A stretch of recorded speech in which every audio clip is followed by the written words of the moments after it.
giving you useful and practical tips to help you make more money selling travel. This is the Art of Selling Travel Podcast, and here to guide you through it all, your host, Glenda Beagle.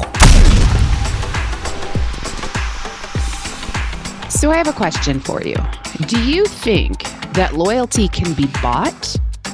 Or is it something that has to be earned? Or is it something that doesn't even exist in today's modern world? That's the question that has really been rolling around in my mind for the last couple of weeks. I had heard a podcast, a while back. And in full disclosure, I recorded an episode hot. And I do mean burning hot. It was the very first one I had recorded before I started releasing episodes again. But then as time went on, I thought perhaps maybe I should re-record this one. The reason being, I was so hot under the collar about this one that there was absolutely no holding back in what I said. And for those of you that know me personally, we've met, in person. I got a little spice, but here's the deal. That perhaps isn't necessarily always the best way. So instead, I've taken some time, I've processed, and it's actually led to even more questions. So let me start at the beginning. When I listened to this podcast, it was all about how to, and I'm not even sure how it led up to it. I can't remember if it was how to get referrals or how to create good customer service, whatever it was. But one of the people that was on there, and they're from a very large host agency, was talking about gifting your clients and that it has to be the equivalent of about 10% of the commission. And my mind blew. So first and foremost, we need to know what numbers look like. If you are anticipating gifting your client 10% of your commission in some form of a gift, suggestions were excursions, to do bottles of wine, to do spa treatments, to do all these sorts of things, or simply to buy things, we need to know what all the numbers look like. And actually, you know what? For a quick second, I'm going to chase a squirrel. My son for many years was selling real estate, and having just purchased a new home this year, I learned a lot about real estate and in particular gifting. For years, I've watched online when the realtors would show up on key exchange day and they'd be like, look at the beautiful gift I gave my clients. And it would be like this big sign or this big thing, or, even if it's just a little sign or a little thing. Well, when I moved, I spent weeks, and I do mean weeks, getting rid of all the crap that was around my house. So to move into a brand new home, I don't want the first piece of decor that goes into it to be something somebody else bought who doesn't necessarily know me, because who knows if that's the right thing. Same can happen when we're talking about client gifts, things like that. Now, the other thing is, sometimes with the realtors and other such, it would be like a gift card, which is great, except it's not, because there's this tricky balance, because is it this much? Is it only $25? Well, that's nice, but I just bought a $500,000 home or a $400,000 home or $1 million home or whatever it is. And $25 doesn't feel adequate. But then if they give you a $500 gift card, it's like, holy crap, if you can afford to give that, then I paid way too much in commission. There's all these different sorts of thoughts that start to go through it. It has nothing to do with the appreciation.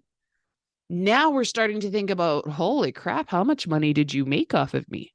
In that case, I don't know if you did a good enough job. Geez, I overpaid. And when we're in travel, we're in an industry where we do work off of commission. But that should never be the primary focus of our revenues. We should also be working off of fees and things that are going to protect us even when the suppliers aren't. So now you're going to ask your clients to pay a fee. And then you're going to turn around and gift them a $400, $300, $1,000, whatever it is. Well, then why did they have to pay your fee? What do you mean that goes towards paying you? No, it looks like they gave you money so you could buy them a gift that, they may or may not even want. A lot of times people will say, well, just buy a bottle of wine, buy a beautiful bottle of wine. It's wonderful. Guess what? If you don't know whether or not your clients drink wine, how does that help?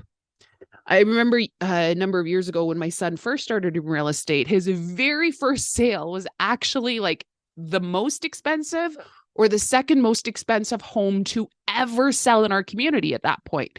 So this was a huge coup. So he knew that his clients loved to drink wine and this, that, the other. And the clients were coming at different times.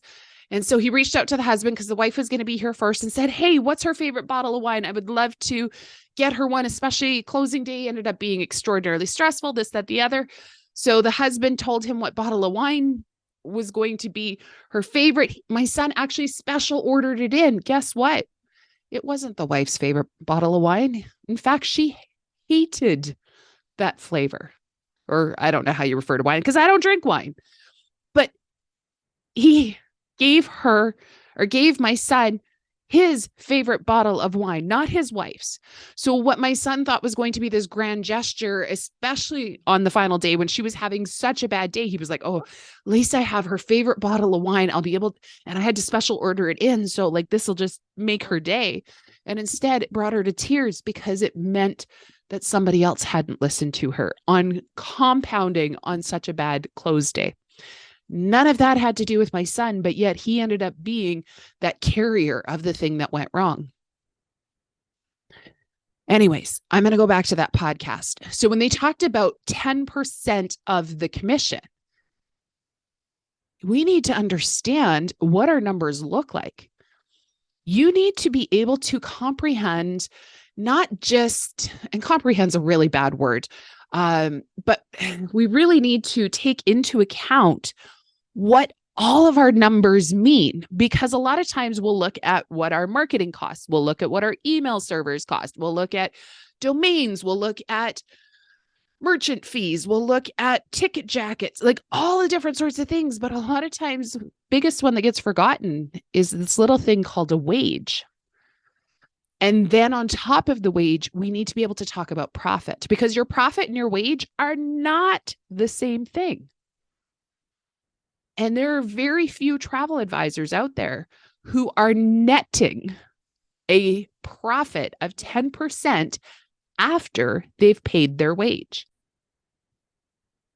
So then the question becomes, if you're not netting at least a 10% profit after your wages, after your expenses, after your overheads, after everything else, how on earth can you afford to be paying out 10% in order to try and drive some form of loyalty?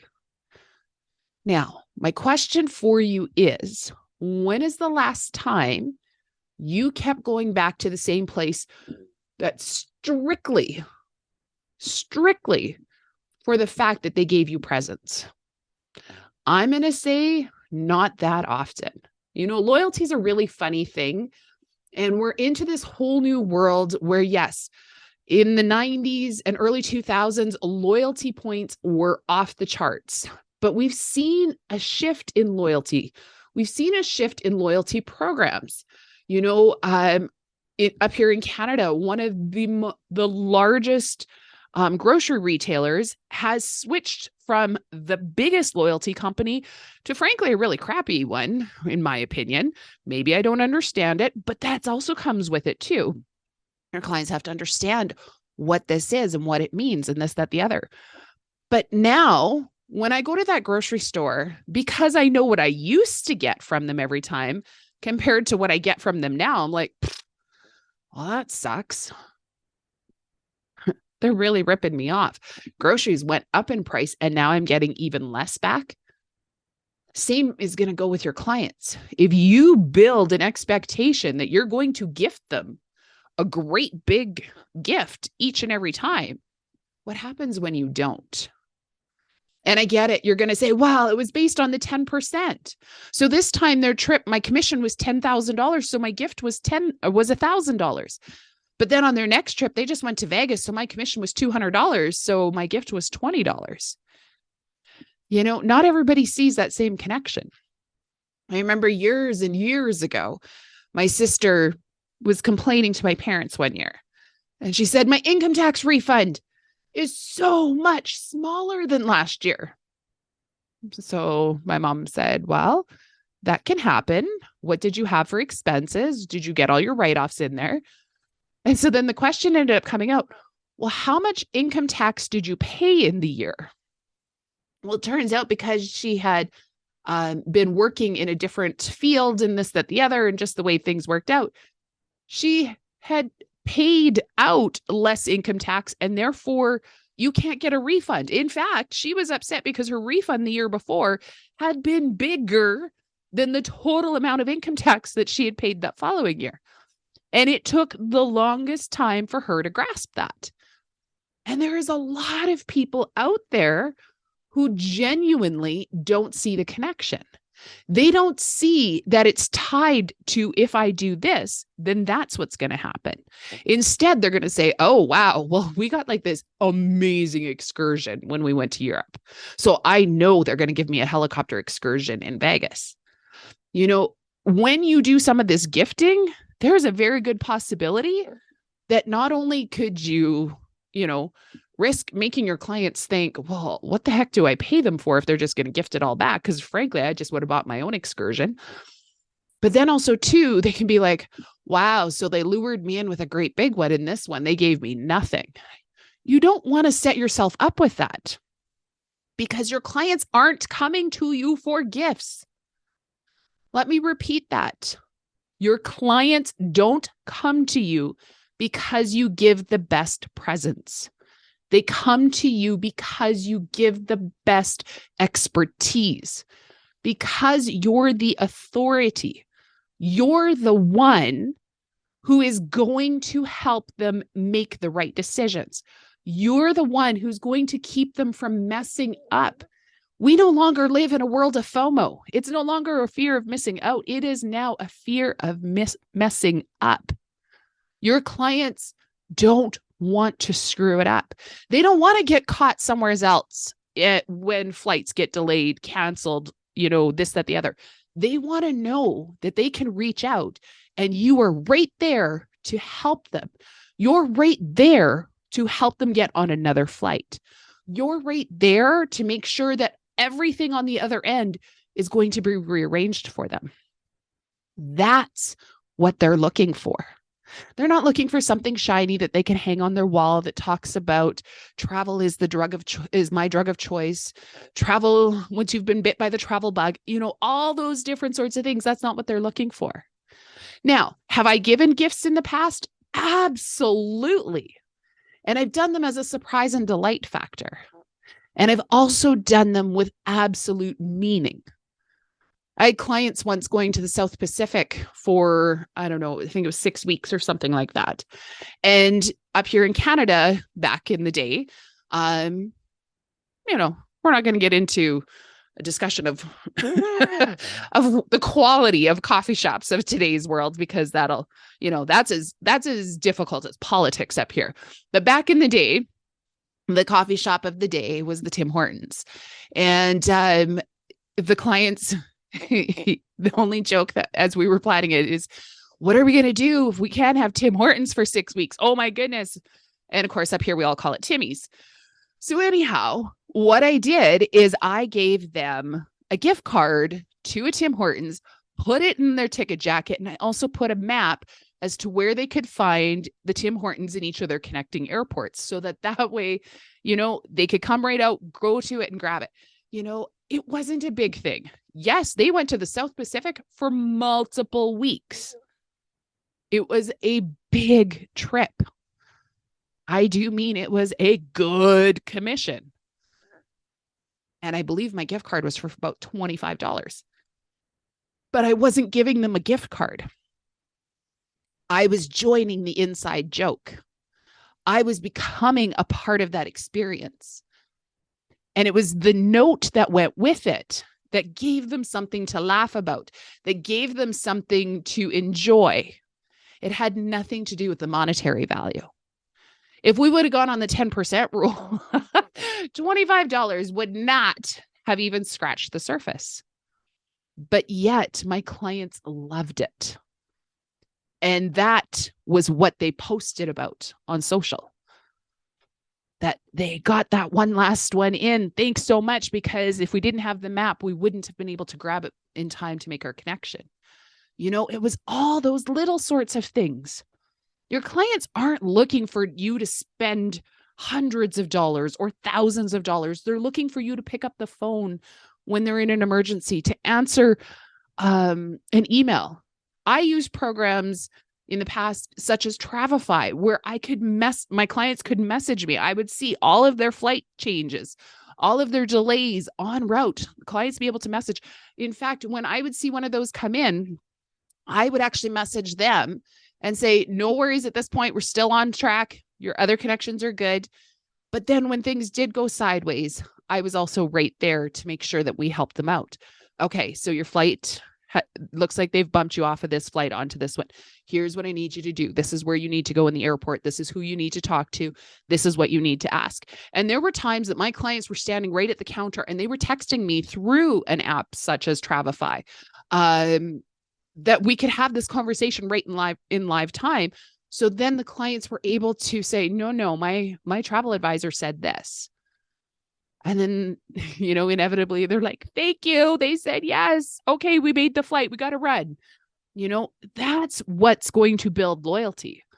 It's going to be making sure that your clients get what they expect they're going to get, that the clients get to feel stress-free, that your clients get to feel like they're secure and they're safe, and that your clients get to simply enjoy their trip.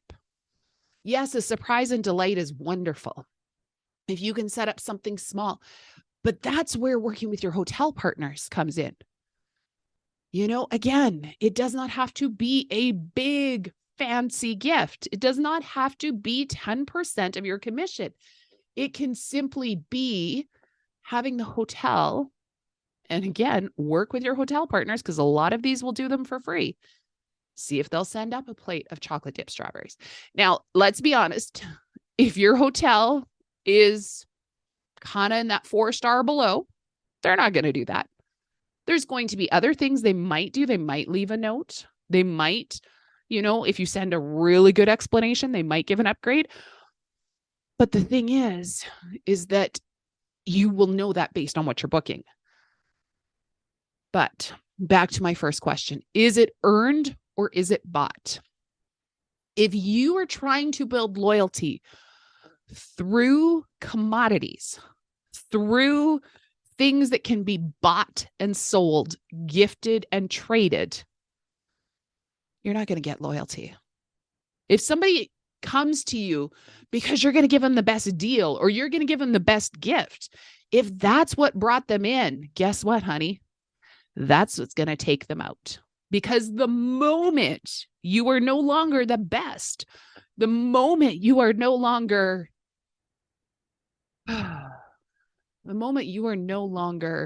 the whatever it was that they thought you were, they're going to look for somebody else. And here's the thing, the moment you are no longer the authority, and only you can be the authority in whatever you choose to be the authority in. So it comes back to your mindset. That's going to be a whole nother episode. But the moment you are no longer what they expect you to be, the moment you no longer match up to the promise that's been put out there, they're going to move on. Now, some people might be sitting here and maybe you're one of them that's going, well, wait, that suddenly seems like a whole lot of pressure. What do I do? How do I handle that? Good news. The only pressure, or the best way to overcome that pressure, is simply be you. Work in integrity. Deliver what you promise. If you say you're going to turn this around in X amount of time, make sure there's communication within that amount of time, even if you can't deliver in that. If you can't deliver in that, let them know why. Let them know where you're at. Let them know when they can expect it. Stay in constant communication with your clients. Make sure your clients know you have their back. They would far rather know when they are on the other side of the world that you are reachable than that you sent them a $200 spa card. The next time you're trying to figure out whether or not you should buy a gift for your client because somebody else has told you you have to, I want you to think about, if the gift wasn't there, did you do enough to make them come back to you? Were you the best possible travel advisor, the most reassuring, the most confidence-inducing travel advisor who listened to their clients and delivered not only what they asked for, but that you listened to the things that were in between, because our clients don't always know what to ask for? If the answer is you were that person, you don't need to buy a gift. If the answer is, if that gift wasn't there, no, they wouldn't come back, then you don't need a gift. You need to refine your sales process. Until next time, happy selling.